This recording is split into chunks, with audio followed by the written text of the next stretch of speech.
തമിഴ്നാട്ടിലെ കള്ളക്കുറിച്ചി എന്ന ജില്ലയിലേക്കാണ് അടുത്ത എൻ്റെ യാത്ര. തിരുവനന്തപുരത്ത് നിന്നും 589 കിലോമീറ്ററും തിരുവണ്ണാമലയിൽ നിന്ന് 73 കിലോമീറ്ററുമാണ് ദൂരം. വെളുപ്പിന് 6 മണിക്ക് തന്നെ തിരുവണ്ണാമലയിൽ നിന്നും കള്ളക്കുറിച്ചിയിലേക്കുള്ള യാത്ര ആരംഭിച്ചു. സാധാരണ 7 മണി കഴിഞ്ഞിട്ടാണ് ഞാൻ യാത്രകൾ ആരംഭിക്കാറുള്ളത്. ഇത്തവണ നേരത്തെ തിരിച്ചതിന് പ്രധാന കാരണം ഇന്ന് തിരുവനന്തപുരം എത്തിച്ചേരണം. പകൽ സമയത്ത് ഓടിക്കുന്നതിനേക്കാൾ വളരെ ശ്രദ്ധ വേണം ഇരുട്ടത്ത് ഓടിക്കുമ്പോഴേക്കും.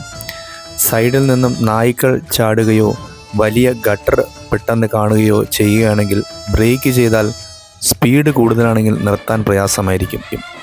പ്രതീക്ഷിച്ചിരുന്നത് പോലെ തന്നെ ഒരു നായ വണ്ടിയുടെ മുന്നിലേക്ക് പെട്ടെന്ന് എടുത്ത് ചാടുകയുണ്ടായി.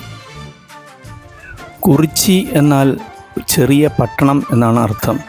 കല്ലാർ എന്ന സമുദായത്തിൻ്റെ പേരിൽ നിന്നോ അല്ലെങ്കിൽ കല്ല് എന്ന പദത്തിൽ നിന്നോ ആണ് കള്ളക്കുറിച്ചി എന്ന പേരുണ്ടായത്. നല്ല മഞ്ഞും ചെറിയ പ്രാണികളുടെ ശല്യവും ഉള്ളതിനാൽ ഞാൻ മാസ്കും നൈറ്റ് റൈഡിന് ഉപയോഗിക്കുന്ന മഞ്ഞ നിറത്തിലുള്ള ഗ്ലാസും ധരിച്ചായിരുന്നു യാത്ര ആരംഭിച്ചത്. പൊതുവെ തിരക്ക് കുറഞ്ഞ ഈ റോഡ് അതിരാവിലെ വിജനമായിരുന്നു എന്ന് തന്നെ പറയാം. ഹെൽമെറ്റിൻ്റെ വൈസർ ഉപയോഗിക്കുകയാണെങ്കിൽ ഈ യെല്ലോ കളർ ഗ്ലാസ് വയ്ക്കുന്നതത്ര ക്ലാരിറ്റി നമുക്ക് കിട്ടത്തില്ല. യെല്ലോ ഗ്ലാസ് വച്ചിട്ടുണ്ടെങ്കിലും തണുത്ത കാറ്റടിക്കുന്നതിനാൽ കണ്ണിൽ കൂടി വെള്ളം നിറയുന്നുണ്ടായിരുന്നു. തണുപ്പിൽ നിന്നും രക്ഷ നേടുന്നതിന് ഹെൽമെറ്റും ജാക്കറ്റും ഇല്ലാത്തവർ മൂടിപ്പുതച്ചാണ് ബൈക്ക് ഓടിച്ചിരുന്നത്. 2019 വില്ലുപുരം ഡിസ്ട്രിക്റ്റിൽ നിന്നും രൂപം കൊണ്ടതാണ് കള്ളക്കുറിച്ചി എന്ന ഈ ജില്ല. 6:45 ആയപ്പോഴേക്കും കള്ളക്കുറിച്ചി ഡിസ്ട്രിക്റ്റ് പ്രവേശിച്ചു. മഞ്ഞ് അപ്പോഴും മാറിയിട്ടില്ലായിരുന്നു. ആകെ എല്ലായിടത്തും മൂടൽ മഞ്ഞ് വ്യാപിച്ചതുപോലെയായിരുന്നു. ഇതാണ് കള്ളക്കുറിച്ചി ടൗൺ. ടൗണിൽ കടകളൊക്കെ തുറന്നു വരുന്നതേ ഉള്ളൂ. ടൗൺ വിട്ട് കഴിഞ്ഞാൽ ബ്രേക്ക്ഫാസ്റ്റ് കഴിക്കാൻ നല്ല ഹോട്ടലുകളൊന്നും കാണാൻ സാധ്യതയില്ലാത്തതിനാൽ ബ്രേക്ക്ഫാസ്റ്റ് കഴിക്കുന്നതിനായി അഭിരാമി എന്ന ഈ ഹോട്ടലിൽ കയറി. 3 പൂരിയും ഒരു കോഫിയും കൂടെ 120 രൂപയായിരുന്നു ചാർജ്.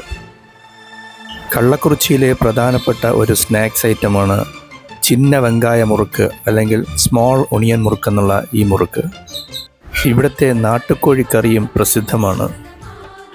ബ്രേക്ക്ഫാസ്റ്റ് കഴിഞ്ഞപ്പോൾ സമയം 8:30 ഇനി നേരെ ഗോമുഖി ഡാം കാണാമെന്ന് തീരുമാനിച്ചു.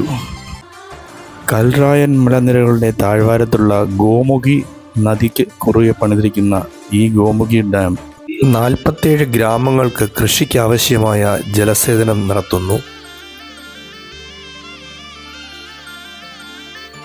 ഗോമുഖി വാട്ടർഫോൾസിൽ നിന്നും മേഘം വാട്ടർഫോൾസിലേക്ക് പോകുന്ന വഴിക്കാണ് പെരിയാർ ഫാൾസ് എന്നൊരു ചെറിയ വെള്ളച്ചാട്ടം കാണാൻ കഴിയുന്നത്.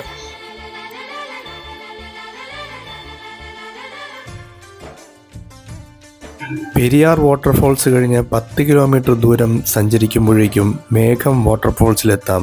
പക്ഷേ ഇവിടം വിസിറ്റ് ചെയ്യുന്നതിന് ഫോറസ്റ്റ് ഡിപ്പാർട്ട്മെൻറ്റിൽ നിന്നും പ്രത്യേക അനുമതി നേടേണ്ടതുണ്ട്. കള്ളക്കുറിച്ചി പട്ടണത്തിൽ നിന്നും 12 കിലോമീറ്റർ അകലെ സ്ഥിതി ചെയ്യുന്ന ത്യാഗദുർഗം എന്ന സ്ഥലത്തേക്കാണ് ഇനി പോകുന്നത്. ത്യാഗദുർഗം പട്ടണത്തിൻ്റെ നടുവിലായി ഒരു കുന്നിന് മുകളിൽ സ്ഥിതി ചെയ്യുന്ന ക്ഷേത്രമാണ് മലയംബികൈ കോവിൽ അല്ലെങ്കിൽ മാമല അമ്മൻ കോവിൽ. ആദ്യകാലത്ത് ജൈനമത വിശ്വാസികളുടെ ആരാധന കേന്ദ്രമായിരുന്ന ഈ സ്ഥലം പിൽക്കാലത്ത് ഹൈന്ദവ ആചാര കേന്ദ്രമായി മാറുകയാണ് ഉണ്ടായത്.